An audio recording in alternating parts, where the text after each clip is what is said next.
ఆకంఠంబుగ నిప్పుడు మాధుకర భిక్షానము భక్షింపగా లేకున్నంగడు నంగలార్చెదవు మేలేలెస్త శాంతుండవే నీకంటెన్ మతిహీనులే కటకటా నీవార ముష్టింపచుల్ శాకాహారులు గంధభోజులు శిలోంచ ప్రక్రముల్ తాపసుల్. ఈ పద్యం యొక్క ప్రతిపదార్థాలను చూద్దాం. నిబ్డు ఇబ్డు అంటే ఇప్పుడు, ఈ సమయంలో. ఆకంఠంబుగా అంటే కంఠం వరకు, గొంతు వరకు.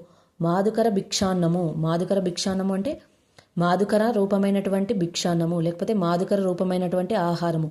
మాధుకరము అంటే తేనెటీగ. తేనెటీగ ఎలాగైతే రకరకాల పుష్పాల నుండి మకరందాన్ని సేకరిస్తుందో, మకరందం అంటే తేనెను సేకరిస్తుందో, అలాగే ఈ భిక్షకులు కూడా రకరకాలైన గృహస్థుల నుండి భిక్షను స్వీకరిస్తారు. భక్షింపగన్ అంటే తినడానికి, లేక ప్లస్ ఉన్నన్ లేకున్నన్ లేకపోయేసరికి, తినడానికి ఆహారం అనేది లేకపోయేసరికి. కడున్ మిక్కిలిగా. అంగలార్చెదవు అంటే గంతులు వేస్తున్నావు, కోప్పడుతున్నావు. మేలే నీవు చేసిన పని మంచిదేనా.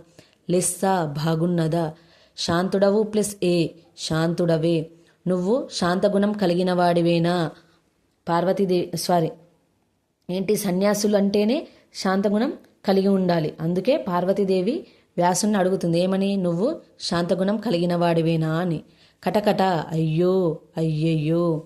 నీవార ముష్టింపచుల్ అంటే పిడికెడు మాత్రమే నివ్వరి ధాన్యాన్ని. నివ్వరి ధాన్యము అంటే ఎవరూ వేయకుండా అడవుల్లో నీళ్లు లభించేటటువంటి ప్రదేశాల్లో పడిమొలిచే ధాన్య విశేషమే ఈ నివ్వరి ధాన్యం. ఈ నివ్వరి ధాన్యాన్ని ఏ పూటకి ఆ పూట పిడికెడు మాత్రమే నివ్వరి ధాన్యాన్ని తెచ్చుకొని దంచి వండుకొని తినేవారు.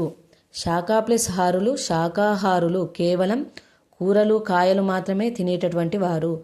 కందభోజులు, కందములు అంటే దుంపలు మాత్రమే ఆహారంగా తీసుకునేవారు. దుంపలు అంటే ఆలుగడ్డలు కానీ, క్యారెట్లు కానీ, స్వీట్ పొటాటో ఇవన్నీ దుంప జాతికి చెందినవి. అంటే ఇవి భూమి లోపల అంటే భూమి కింద పండేటటువంటి పంటలు. శిలా కోత కోసినప్పుడు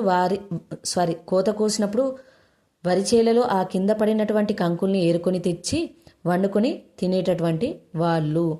ఉంచ ప్రక్రముల్ అంటే రోళ్ల దగ్గర అంటే దంపుడు బియ్యం, రోళ్ల దగ్గర ధాన్యం దంచేటటువంటి సమయంలో ఎగిరిపడినటువంటి బియ్యపు గింజల్ని ఏరుకుని తినేటటువంటి వాళ్ళు.